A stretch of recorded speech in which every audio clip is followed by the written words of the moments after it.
अजय, आपने इंटरव्यू जो है उसके बारे में आपकी क्या ओपिनियन है? क्या यूपीएससी चाहती है और आप जिस तरह के चैलेंजेस के फेस के साथ गए, आपका मनोभाव क्या था वहाँ? मुझे लगता है कि इंटरव्यू एक आचार विचार की एक सहज प्रक्रिया है जिसके बारे में हमें कोई टेंशन लेके नहीं जाना चाहिए वहाँ पर। बस आप एक इंटीग्रेटेड अप्रोच रखें, एक अच्छी पर्सनालिटी डेवलप करें और एक विज़न रखें कि आप क्यों सिविल सर्वेंट बनना चाहते हैं। लेकिन एक बात जो सबसे ज़्यादा इम्पॉर्टेंट है इंटरव्यू में, कि किसी भी सवाल का जवाब आप एकदम से देना वहाँ शुरू ना करें। जब भी आपसे कोई सवाल पूछा जाए, कम से कम 2 सेकंड का आप पॉज लें। 2 सेकंड का पॉज लेने के बाद ही आप जवाब देना शुरू करें, क्योंकि वो आपका पेशेंस भी देखना चाहते हैं और क्वालिटी ऑफ आंसर भी देखना चाहते हैं। मान लीजिए अगर उन्होंने आपसे पूछा कि भारत की सबसे बड़ी समस्या क्या है और आपने कहना शुरू कर दिया कि गरीबी समस्या है, निरक्षरता समस्या है, बेरोजगारी समस्या है, तो बात नहीं बनेगी। अगर आपने कहा कि गरीबी समस्या है तो उनका अगला सवाल आपके आंसर से ही बन के निकलेगा। वो पूछेंगे, अच्छा ये बताइए कि अर्बन और रूरल पॉवर्टी को, शहरी और ग्रामीण गरीबी को आप कैसे हटाएंगे? रिलेटेड बन रहे हैं। तो रिलेटेड सवाल पूछे जाएंगे आपसे, तो इसलिए आप जवाब सोच समझ करके दें। और अगर आपको सवाल का जवाब नहीं आता है तो आप सिंपली कह दीजिए, I do not know sir. वो इस बात को माइंड नहीं करते हैं, क्योंकि नॉलेज आपकी मेंस के लेवल पर ही टेस्ट हो चुकी होती है। वो आपकी इंटेलेक्चुअल ऑनेस्टी देखना चाहते हैं, इंटीग्रिटी देखना चाहते हैं। तो वहाँ पे अगर आप ब्लफ करेंगे तो फिर आप उतने अच्छे मार्क्स नहीं लेके आ पाएंगे। जैसे उन्होंने मुझसे पूछा कि भारत की सबसे बड़ी समस्या क्या है, तो मैंने बोला कि development of human resource is the biggest issue that we have. If we want to reap the benefit of demographic dividend, that it is very essential for us to invest in our human capital formation. Very good, बहुत अच्छा। Appreciate किया हुआ। उन्होंने appreciate किया। फिर human capital formation के इर्द गिर्द उन्होंने सवाल पूछा और मैं देने में सक्षम था, क्योंकि ये सब चीज़ें मैंने पढ़ी हुई थी कि एजुकेशन में क्या होना चाहिए, एम्प्लॉयमेंट में क्या होना चाहिए, हेल्थ केयर के सेक्टर में क्या होना चाहिए। तो कहने का मतलब वही है कि जवाब आप उसी तरीके से दें ताकि अगर आपसे आगे सवाल उसी के आधार पर पूछा जाए तो आप उसका सहज तरीके से जवाब दे सकें। आपकी हॉबी क्या है? मेरी हॉबी अगर आप पूछेंगे तो स्विमिंग मेरी एक हॉबी है, और उसमें भी हॉबी ये है कि मैं स्विमिंग पूल में वॉक करता हूँ या कभी कभी फ्लोट करता हूँ। लेकिन हाँ, पूरे तरीके से अभी स्विमिंग मैं सीखने की प्रक्रिया में हूँ, नहीं आई है अभी स्विमिंग। कोई ऐसा सिचुएशन बताइए जो आपको कुछ अलग सा लगा हो इंटरव्यू में।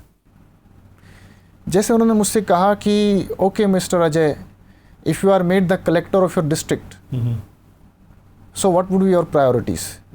अगर आपको आपके ज़िले का कलेक्टर बना दिया जाए तो आपकी प्रायोरिटीज़ क्या होंगी?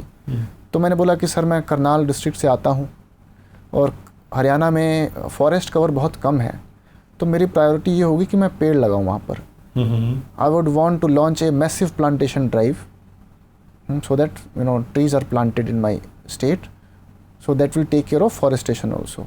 Very good. तो उन्होंने बोला कि अच्छा ये बताइए कि बैंगलोर जैसी सिटी में अगर आपको कलेक्टर बना दिया जाए, जहाँ पर पेड़ काटने में बहुत ज़्यादा विरोध हो रहा है आजकल, लोग कहते हैं कि पेड़ नहीं काटना चाहिए, एनवायरनमेंट का बहुत बड़ा नुकसान होगा, तो आपका मानना तो ये है कि पेड़ नहीं काटना चाहिए, आप तो पेड़ लगाना चाहते हैं, तो अगर वहाँ पे हाईवे बन रहा है, सड़क बन रही है, वहाँ पे लोग पेड़ नहीं काटने देंगे, तो आप क्या करेंगे ऐसी कंडीशन में?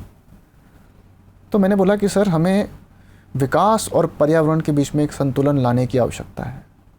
Very good.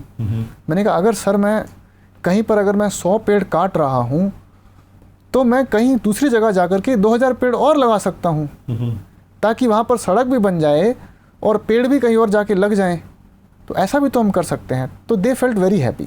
क्या आपके इस तरह से विजुअल चैलेंजेस के से रिलेटेड भी आपको कोई सिचुएशन ऐसा क्रिएट किया कि आप IAS बनोगे तो आपको इस तरह की बाधाएं आएंगी, सुविधाएं, टेंशन आएगा, तो आप कैसे मैनेज करो? ऐसा कोई सवाल पूछा गया आपसे?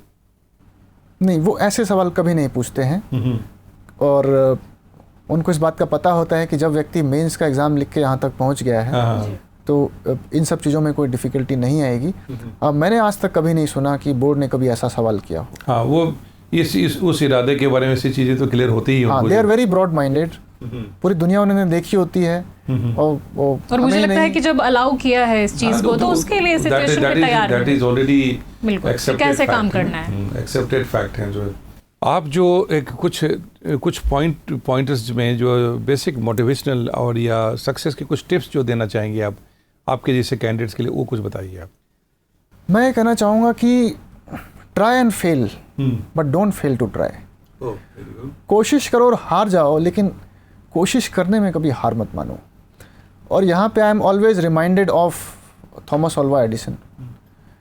थॉमस अल्वा एडिसन ने जब बल्ब का निर्माण किया तो उनसे किसी ने पूछा कि एडिसन साहब, आपने जो ये बल्ब बनाया है, इसको बनाने में आपको 1000 प्रयास लग गए, तो क्या आपको लगता नहीं कि 999 बार आप फेल हुए हैं? तो उनका जवाब था कि हर वो स्टेप जिसमें मैं फेल हुआ, उसमें मैं फेल नहीं हुआ, क्योंकि उस स्टेप ने मुझे ये बताया कि ऐसा करने से बल्ब नहीं बनेगा, इसलिए कुछ और करो। Therefore failures are the stepping stones for success, they are not failures. तो मैं ये कहूँगा कि अगर आपको लाइफ में कभी असफलता भी मिले तो उस असफलता से आप सीखने की कोशिश करो, उसका आकलन करो कि क्या ऐसी बात थी जिसकी वजह से मैं फेल हुआ हूँ। तो एक दिन ऐसा आएगा कि आप अवश्य सफल होंगे।